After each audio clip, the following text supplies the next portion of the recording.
स्वागत है सभी लोगों का 2025 की एक और नई इसेकाई रीइंकार्नेटेड एनीमे के अंदर। इस कहानी में हमारा जो मेन कैरेक्टर है उसे एक ऐसी बीमारी हो जाती है जिसकी वजह से वो हॉस्पिटल में ही चल बसता है।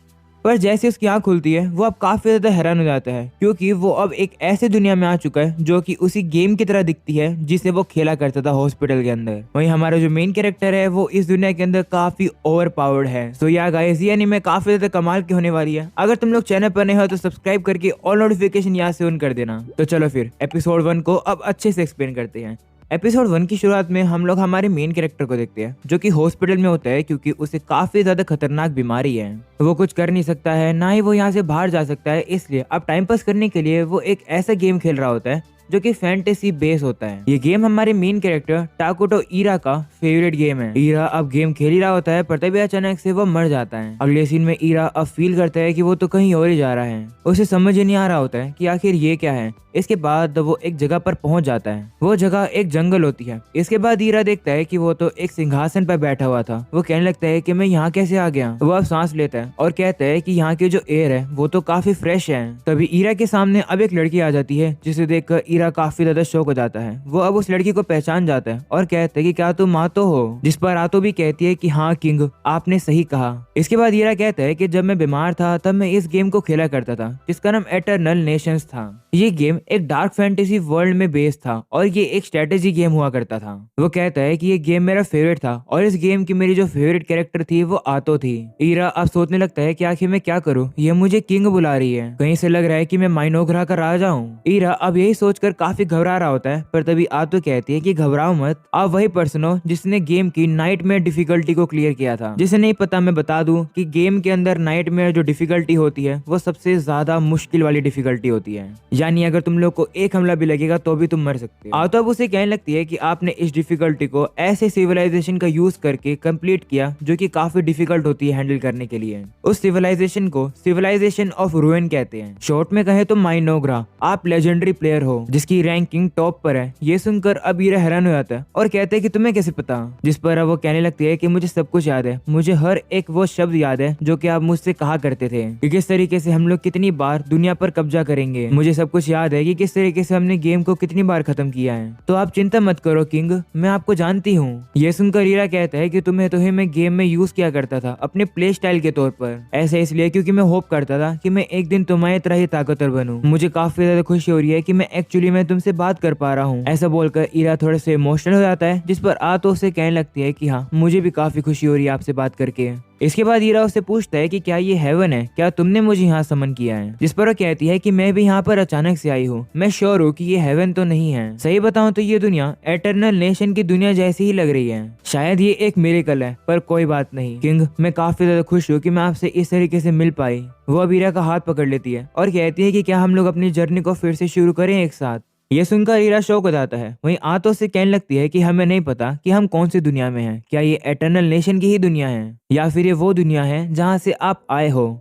पर इतना तो मैं श्योर हूँ कि ये एक दूसरी दुनिया है पर जैसा हम लोग हमेशा करते आ रहे हैं, यानी कि चलो एक साथ हम लोग फिर से शुरुआत करते हैं और सिर्फ मेरे और आपके लिए एक किंगडम बनाते हैं। ये सुनकर ईरा भी काफी ज्यादा शौक हो जाता है। वो सोचता है कि मुझे कोई भी अंदाजा नहीं है कि आखिर क्या चल रहा है और आखिर मैं हूँ कहाँ पर अगर मैं आतो के साथ हूँ तो शायद फिर से शुरू किया जा सकता है चीजों को। चलो वैसे ही वाले खुशहाल वाले दिन इस दुनिया के अंदर लेकर आते हैं। आतो अब उसे कहता है कि हाँ तुम सही कह रहे हो, चलो हम हमारे सिविलाइजेशन को शुरू करते हैं, एक ऐसा किंगडम बनाते हैं जो कि तुम्हारे और मेरे लिए हो। ये सुनकर आतो काफी खुश हो जाती है और वो अपनी दूसरी पर्सनैलिटी में आ जाती है। वो अब कहती है कि मैं आतो हूँ, मैं एक ऐसे स्लज की बेटी हूँ जो स्लज पूरी दुनिया को तबाह कर सकता है। आज से मेरी बॉडी दिमाग सब कुछ आपका है। ये सुनकर ईरा कहता है कि असलियत में ये सुनना कितना एम्बेरेसिंग लगता है। जिस पर आतो भी कहती है हाँ। ये सुनने के बाद ईरा कहता है कि चलो चाहे कुछ भी हो, तुम मेरी एक लौती सबॉर्डिनेट हो और मेरी राइट हैंड वुमेन हो। हमारी सिविलाइजेशन सबसे ज्यादा इवल होगी और डोमेस्टिक अफेयर में हम लोग काफी स्पेशलाइज रहेंगे। तुम्हें पता ही है कि उसके लिए हमें क्या करना पड़ेगा। तो आतो कहती है हाँ। जिस पर ईरा भी कहता है कि हाँ हम लोग शर्टिंग्स रहेंगे, यानी कि कोने में ही रहेंगे छुप के। जिस पर वो दोनों ही कहते हैं हाँ। अगले सीन में ईरा अब एक स्काउट को वहाँ पे बुला लेता है और अब वो स्काउट एक काफी ज्यादा अगली क्रिएचर होता है जिसे देखकर ईरा कहता है कि भले ही ये डिस्गस्टिंग है, हम कहीं जा नहीं सकते हैं तो हम लोग इसका यूज करके इन्फॉर्मेशन पता करेंगे,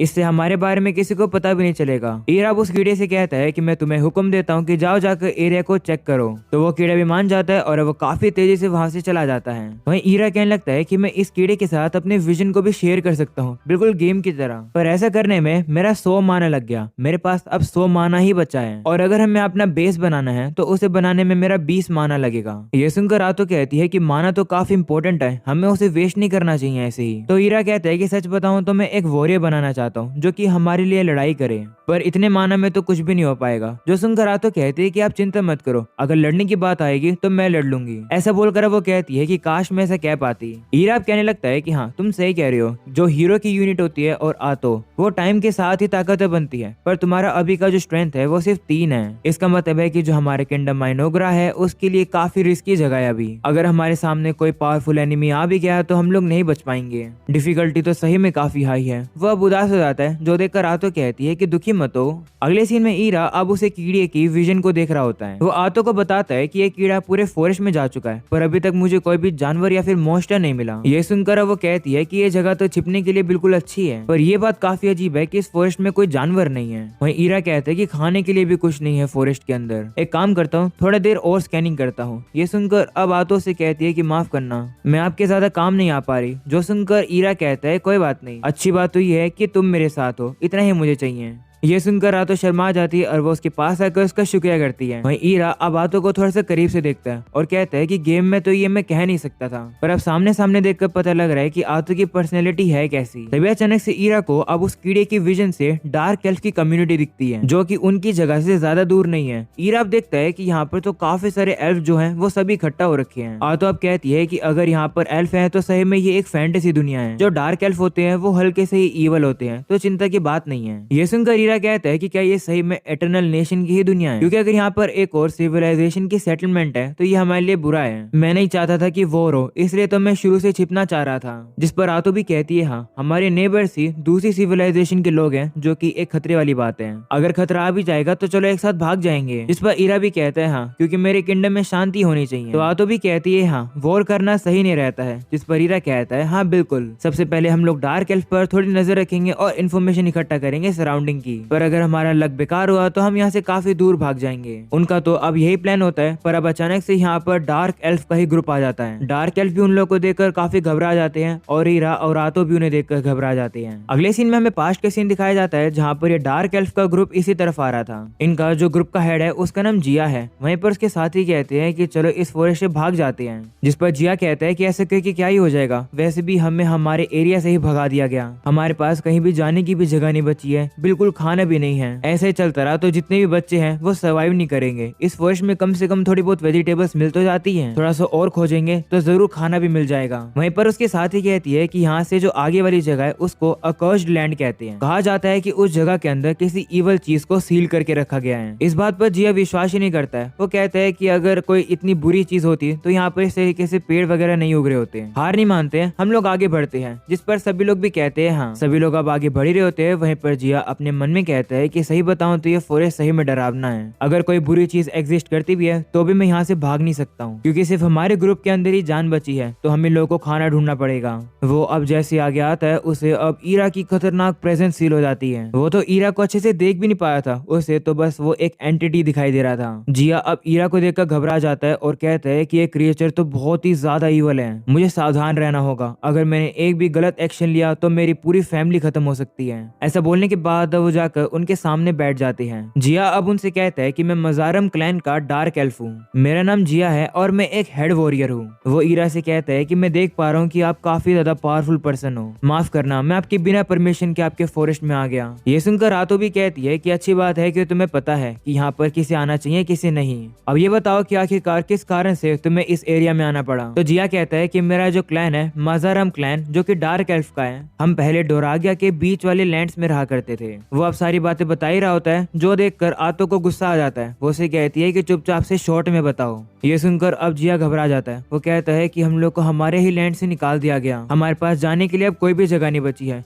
ये सुनने के बाद ईरा अब उससे कहता है कि तुम तो भूख की वजह से काफी कमजोर लग रहे हो। तो जिया कहता है कि हम लोग को मारा जा रहा था, इस वजह से हम लोग भाग गए, और क्योंकि हमारे पीछे लोग पड़े हुए थे हम लोग ज्यादा खाना अपने साथ लेकर नहीं आए और सारा खाना खत्म हो गया, और अब काफी दिनों से हमने खाना नहीं खाया है। जिया अब याद करने लगता है कि किस तरीके से उसके क्लैन के साथ कितना बुरा बिहेव किया गया। वो अब कहने लगता है कि आखिरकार हम लोगों ने ऐसा किया क्या था जिसकी वजह से हमें ऐसी हालत मिली। हम तो बस शांति वाली जगह चाहते थे, क्या ऐसा सोचना एक गुनाह है? तभी ईरा उसके सामने काफी सारे सेब फेंक देता है और कहता है कि ये तुम्हारे लिए है, क्या तुम्हें पता है कि ये क्या है? इन्हें एप्पल्स कहते हैं। जिस पर जिया कहता है कि आज तक मैंने जितने फ्रूट्स देखे उनमें से मैंने ये कभी नहीं देखा। जिया अब सोचता है कि क्या मैं इसे यहाँ पर खा लूं, पर बाकी के लोग भूखे हैं, उनका क्या होगा? वो हिचकिचाई रहा होता है, पर उसके बाकी साथी तो सेब खा लेते हैं और कहते हैं कि तो काफी कमाल का है। ये सुनकर ईरा कहता है कि मेरे पास और भी फल है। ऐसा बोलने के बाद वो उन फल्स को जिया के सामने फेंक देता है, पर जिया उन्हें अब भी खा नहीं रहा होता है, जो देखकर आ तो गुस्से में आ जाती है और कहती है क्या हुआ, मेरे किंग तुम्हें ये ऑफर कर रहे हैं और तुम इन्हें नहीं खाओगे? ये सुनकर जिया अब अपना सर नीचे झुका लेता है। वो कहता है कि मेरे क्लैन के और भी काफी सारे लोग हैं जो कि इस लैंड में आए हैं, हमारे साथ छोटे बच्चे भी हैं जो कि काफी भूखे हैं, उन लोगों ने काफी दिनों से खाना नहीं खाया। आपने ये जो फ्रूट दिए हैं ये काफी कमाल के हैं, मैं चाहता हूँ कि मेरी जगह इन फ्रूट्स को मैं उन बच्चों को खिलाऊं, इसलिए प्लीज मदद करो। ये सुनने के बाद ईरा को उस पर रहम आ जाता है और अब वो उनको फ्रूट के साथ साथ काफी सारी वेजिटेबल्स भी दे देता है। ये देखकर जिया काफी ज्यादा खुश हो जाता है क्योंकि आज तक किसी ने भी उनकी मदद नहीं करी है। वहीं ईरा उन लोगों को काफी सारी वेजिटेबल्स और फ्रूट दे देता है, जो देखकर तो अब आतो भी हैरान हो जाती है। ईरा अब उन लोगों से कहता है कि ये सारे फल तुम्हारे हैं, जो सुनकर वो खुश हो जाते हैं और उसका शुक्रिया करते हैं। वहीं जिया अब ईरा से कहता है कि आखिरकार आप हो कौन? तो ईरा बताता नहीं है, वो कहता है कि ये तुम्हारे हैं। अगले सीन में हमें अब बाकी के डार्क एल्फ को दिखाया जाता है, जो कि अब काफी ज्यादा बुरी हालत में होते हैं भूख की वजह से। इतने में ही जिया और उसके बाकी साथी अब खाना लेकर आ जाते हैं।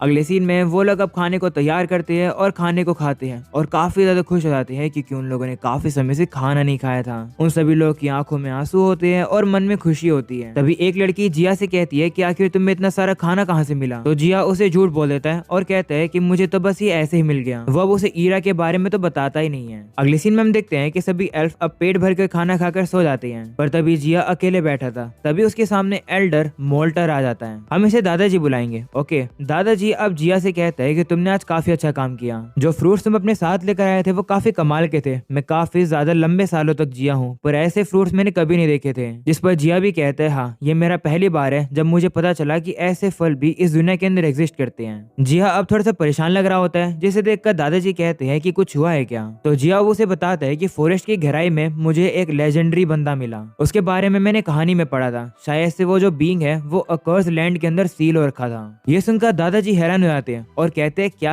तुम रूइंस के राजा से मिले हो? तो जिया कहता है कि क्या आप उसके बारे में जानते हो? तो दादाजी भी घबरा जाते हैं और कहते हैं कि मैंने कुछ पुरानी बुक्स में पढ़ा तो था कि जब दुनिया का अंत होने वाला होगा तो एक किंग ऑफ रूइन आएगा और वो राजा आकर दुनिया को पूरा ही खत्म कर देगा, जिससे कि दुनिया की नई शुरुआत होए। मुझे नहीं पता कि ये कहानी कितनी सच है। क्या उसने अपना नाम बताया? जिस पर जिया कहता है नहीं, पर मैं इतना कह सकता हूँ कि वो काफी ज्यादा खतरनाक था। तो दादाजी कहते हैं कि क्या तुमने उससे बात भी करी थी? जिस पर जिया कहते हैं नहीं, मुझे लगता कि हम उसकी बातें समझ सकते हैं। पर उसके साथ एक यंग लड़की थी जो कि उसे सर्व कर रही थी, वही हम लोग को उस किंग के बातें बता रही थी। ये सुनकर दादाजी कहते हैं कि मैं श्योर नहीं हूँ कि जिस पर्सन से तुम मिले हो वो रूइंस का राजा है भी या नहीं, पर ये बात तो क्लियर है कि वो अच्छा पर्सन नहीं है। खाना खाने के बाद अब मेरा माना रिकवर हो गया है, अब मैं कह सकता हूँ कि ये फॉरेस्ट सही में एबनॉर्मल है। उस बंदे ने तुम्हें खाना दिया, क्या उसके बदले में तुमने उसे कुछ दिया? इस पर जिया कहते हैं नहीं। तो अब दादाजी कहते हैं कि आखिर एक इवल पर्सन तुम्हें फ्री में खाना क्यों देगा और बदले में कुछ भी नहीं मांगेगा? तो जिया कहता है कि मैंने बस उसे समझाया कि हम लोग कितनी बुरी सिचुएशन में हैं और उसने हमारी मदद करी। जिस पर दादाजी कहते हैं कि आखिर रूइंस का राजा ऐसा करेगा ही क्यों? तो जिया कहते हैं आशीर्वाद के तौर पर उसे हमारी सिचुएशन देखकर सिंपैथी आ गई हम पर और उसने हमारी मदद करी। ये सुनकर दादाजी गुस्से में आ जाते हैं और कहते हैं कि क्या तुम उसे आशीर्वाद कहते हो? कहीं उसने तुम्हें मैनिपुलेट तो नहीं कर लिया? जिस पर जिया कहता है कि नहीं। तो दादाजी कहते हैं कि तो तुमने ऐसे क्यों कहा कि उसने तुम्हें अपना आशीर्वाद दिया?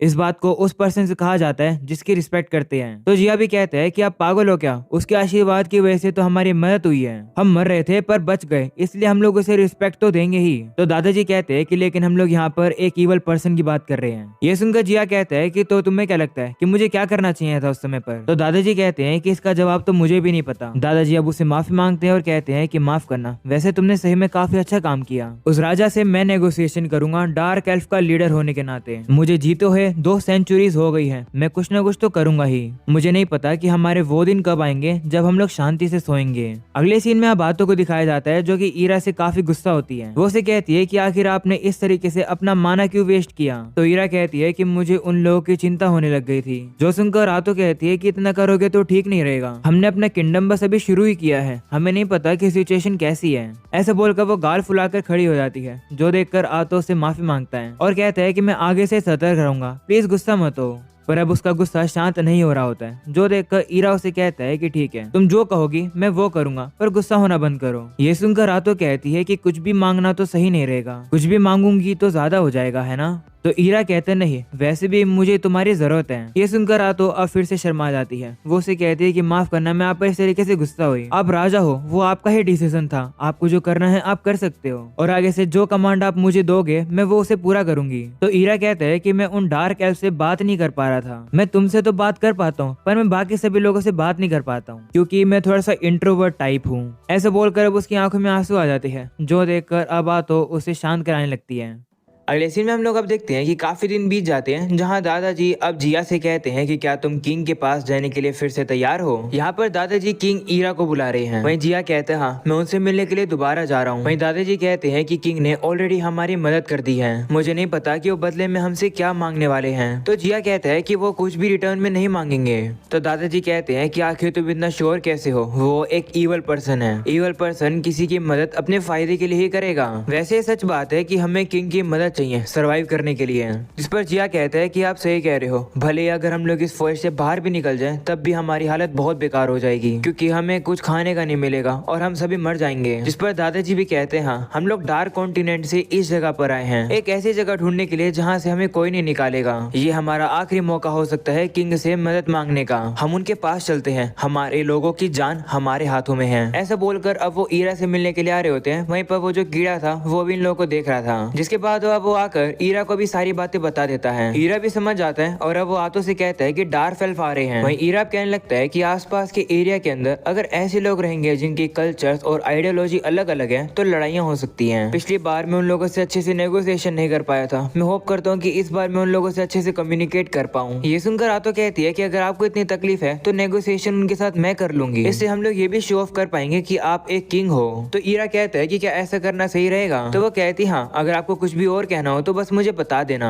इसके बाद अब जिया और दादाजी ईरा से मिलने के लिए आ जाते हैं। दादाजी अब ईरा से कहते हैं कि आपसे मिलकर अच्छा लगा, मैं डार्क एल्फ का एल्डर हूँ, मेरा नाम मोल्टार है। उसे देखकर आतो कहती है कि तुम तो अच्छे से बाव होकर रिस्पेक्ट दे रहे हो, लगता है कि तुम कुछ कहना चाहते हो। तो मोल्टार कहते हैं हाँ, सबसे पहले मैं आपका शुक्रिया करना चाहता हूँ उस खाने के लिए जो कि आपने हमें दिया। क्या मैं राजा का नाम जान सकता हूँ। तो ईरा भी अब आतो से कहता है कि हाँ, तुम इसे मेरा नाम बता दो। तो अब आतो भी उसे बता देती है कि इनका नाम है ईरा टाकुटो, ये रूलर ऑफ रुइंस है, यानी कि रुइंस के राजा, इन्हें किंग कहकर ही बुलाना। ये सुनकर वो लोग डर जाते हैं। वहीं पर आतो कहती है कि मेरा नाम आतो है, मुझे भी अच्छे से रिस्पेक्ट से बुलाना। जिस पर वो लोग भी अब कहते हैं कि ठीक है, मैं आपसे प्रॉमिस करता हूँ कि मेरे जितने भी साथी हैं वो आपका नाम अच्छे से याद रखेंगे। आतो अब उन लोगों से कहती है कि तुम और खाना लेने के लिए आए हो ना, लेकर अब उसे चले जाओ। जिस पर अब मोल्टार कहते हैं कि वो तो हम कर लेंगे, पर आपने हमारी मदद करी है, उसके लिए हम आपको रीपे कैसे करें। जिस पर आतो कहती है कि उसकी जरूरत नहीं है, और वैसे मुझे नहीं लगता है कि तुम लोग इतने केपेबल हो कि तुम मेरे राजा को सेटिस्फाई कर सको उन्हें रीपे करके, तुम्हारे पास ऑलरेडी रिसोर्सेज नहीं है। ये सुनने के बाद अब दादाजी यानी कि मोल्टार थोड़े बहुत सस्पिशियस होने लगते हैं, जो देखकर अब आतो कहती है कि तुम आखिरकार इस तरीके का एक्शन क्यों कर रहे हो। ये देखकर अब ईरा भी सोचता है कि चीजें बिल्कुल भी सही नहीं लग रही है जो हो रही है। वो अब आतो को कुछ कहता है लेकिन कान में। वहीं अब आतो कहती है कि जिया और दादाजी को दोनों को नेगोशिएशन नहीं करना आता है, अगर हम इन्हें अकेले छोड़ देंगे तो ये हमारे रास्ते के बीच में आएंगे,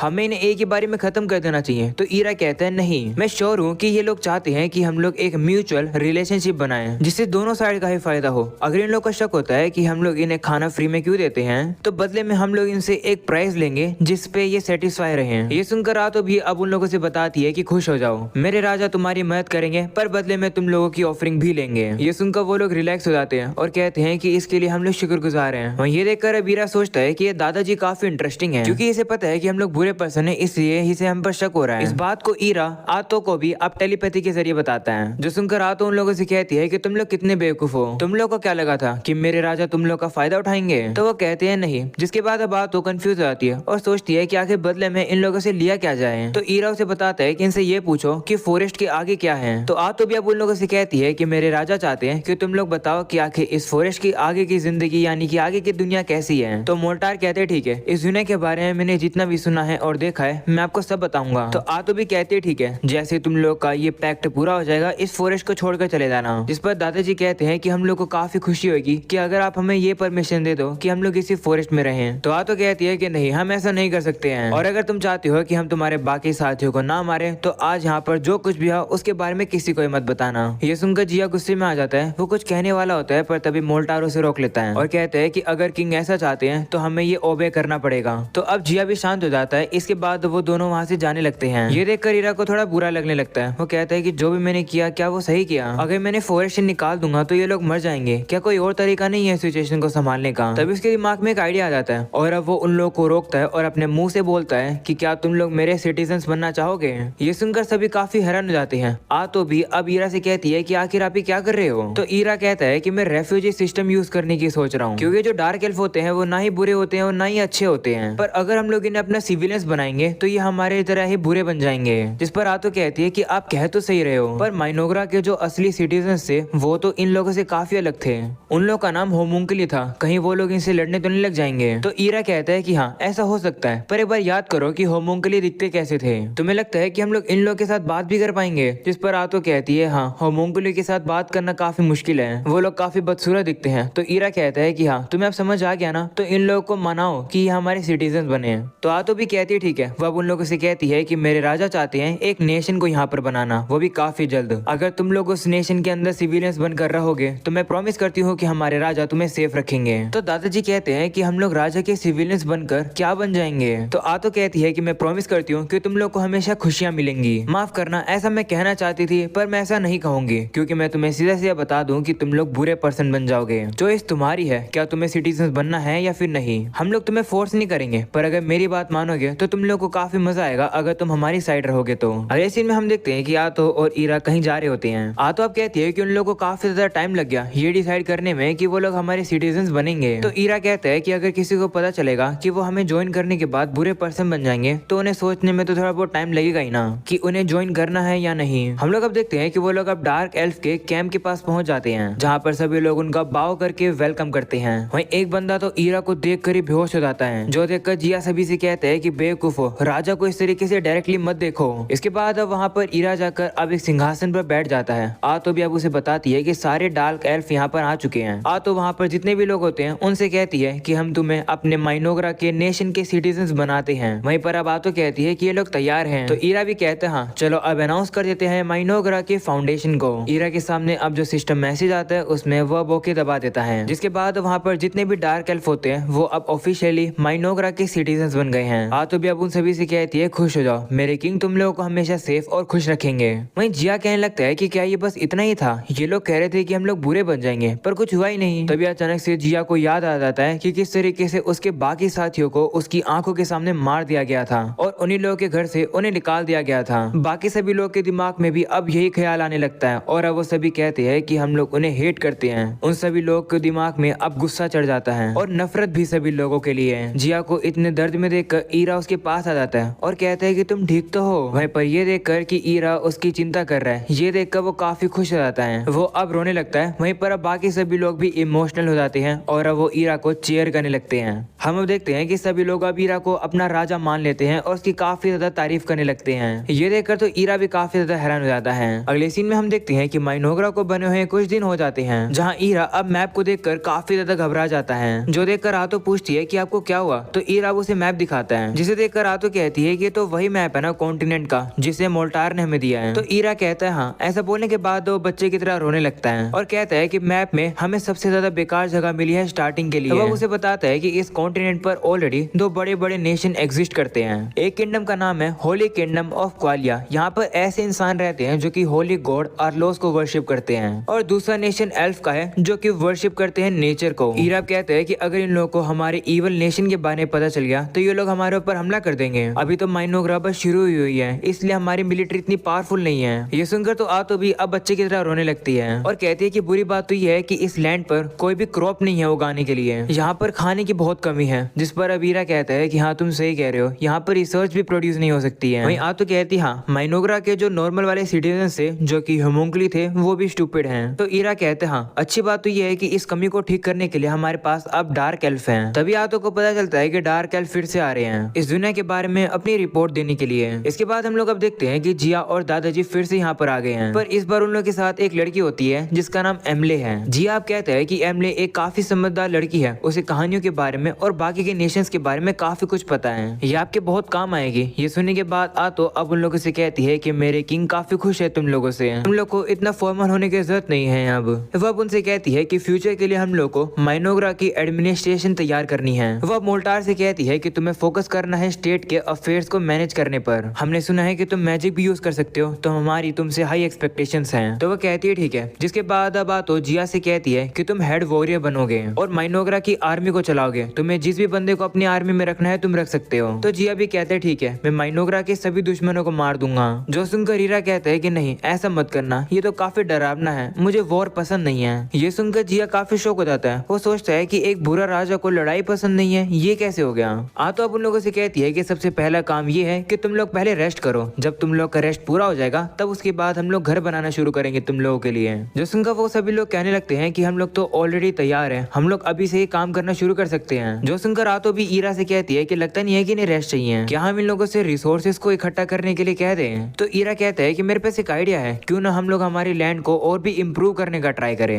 इसके बाद आतो अब मोल्टार से कहती है कि क्या यहाँ पर लंबर बनाए जा सकते हैं, वो भी बिना ज्यादा पेड़ों को वेस्ट करे। लंबर का मतलब तुम लोग लकड़ियां मान सकते हो जिससे कि वो लोग अपना घर बनाएंगे। वहीं मोल्टार ये काम करने के लिए तैयार हो जाता है। दूसरी तरफ जिया काफी ज्यादा शौक हो जाता है, वो कहने लगता है कि ईरा तो एक बुरा राजा है, फिर भी वो फॉरेस्ट को तबाह नहीं करना चाहता है। वहीं ईरा कहता है कि अच्छे से काम करना और भूलना मत वापिस से पेड़ों को लगाना, यानी कि रिफोरेस्टेशन करना। ये सुनकर वो सभी शौक हो जाते हैं और कहते हैं कि ये क्या होता है। आतो और ईरा को पता चलता है कि इन लोगों को रिफोरेस्टेशन का मतलब ही नहीं पता। ये सुनकर अब ईरा कहने लगता है कि जितना मुझे समझ में आया है कि इस दुनिया की इतनी टेक्नोलॉजी है कि सिर्फ फोर्ट्रेस ही बन सकती है, बाकी की चीजें तो इन लोगों ने अनलॉक ही नहीं करी है। इसके बाद आतो अब उन लोगों से कहती है कि क्या तुम लोगों ने कभी मिलिट्री मैजिक या फिर एलिमेंट्स के बारे में नहीं सुना क्या? 6 बड़े बड़े एलिमेंट्स होते हैं। वहीं अब मोल्टार कहता है कि मुझे 4 मेजर एलिमेंट्स के बारे में तो पता है, क्योंकि मैजिक के अंदर वो फंडामेंटल कॉन्सेप्ट होते हैं। वहीं एमिली अब कहने लगती है कि मैंने कभी भी नहीं सुना है कि कोई दूसरी नेशन मिलिट्री मैजिक का नाम बोल रही हो। जो सुनकर आतो कहती है कि इसका ये मतलब है कि ये दुनिया अभी तक इतनी ज्यादा एडवांस नहीं हुई है कि 6 एलिमेंट्स तक पहुंच गए हों। ये सुनकर मोल्टार कहता है कि क्या मैजिक टेक्नोलॉजी में सही में भी इतने पीछे हैं? इस पर आतो कहती है कि हाँ, पर बाकी नेशन भी पीछे है, इसका मतलब है कि हमारे पास मौका है उनसे आगे जाने का।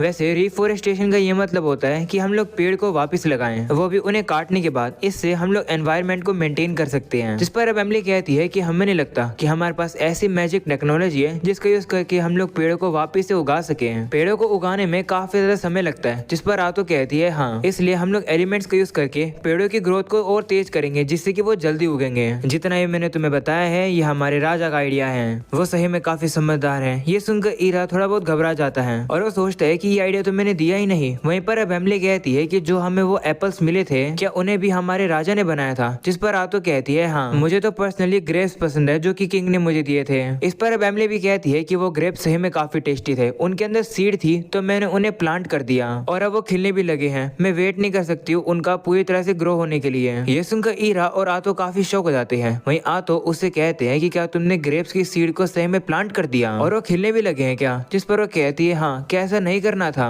तभी ईरा सोचता है कि हाँ, मैंने ये पहले नोटिस क्यों नहीं किया। जो खाना मैंने बनाया था दरअसल वो मॉडर्न दुनिया का था, यानी कि मैं अपने मैजिक का यूज करके ऐसी चीजें बना सकता हूँ जो कि गेम में नहीं थी। ईरा अब वापस अपने मैजिक का यूज करके 1 रुपए का सिक्का बना देता है और अब वो कहता है कि मुझे लगा ही था कि मैं ये कर सकता हूँ। ईरा अब खुश हो जाता है, वो कहता है कि मैं इस ताकत का यूज करके गन पाउडर, मेटल और तेल भी बना सकता हूँ, पर ऐसा करने के लिए मुझे काफी सारा माना लगेगा। वहीं एमिली अभी भी घबरा रही होती है तो आतो कहती है कि घबरा मत, तुमने काफी अच्छा काम किया। अगले सीन में हम लोग को अब एक लड़की को दिखाया जाता है जो कि पियानो बजा रही थी। उसे भी अब पता चल जाता है कि डार्क कॉन्टिनेंट यानी कि उस जगह पर जहाँ पर ईरा है वहाँ पर कुछ ना कुछ तो चल रहा है। तभी वहाँ पर कार्डिनल आ जाता है। उसे देखकर वो लड़की कहती है कि तुम बिल्कुल परफेक्ट समय पर आए। पर वो बंदा ही बताने लगता है कि नॉर्दर्न प्रोविंस के अंदर हम लोगों ने बारबेरियंस को देखा। वहीं वो लड़की कहती है कि चलो फिर वहीं चलते हैं, क्योंकि हम लोग इस चीज को इग्नोर नहीं कर सकते हैं, क्योंकि कि इस दुनिया में कुछ न कुछ तो होना शुरू हो गया है। दूसरी तरफ हम लोग को सभी एल्फ को दिखाया जाता है जो कि अब वापिस से पेड़ लगा रहे होते हैं। और अब इसी के साथ ये एपिसोड यही खत्म हो जाता है। एपिसोड पसंद आया हो तो इस वीडियो के ऊपर हाइप कर देना, साथ में वीडियो को लाइक करके चैनल को सब्सक्राइब कर देना। मिलते हैं अगले एपिसोड में, तब तक के लिए बाय बाय।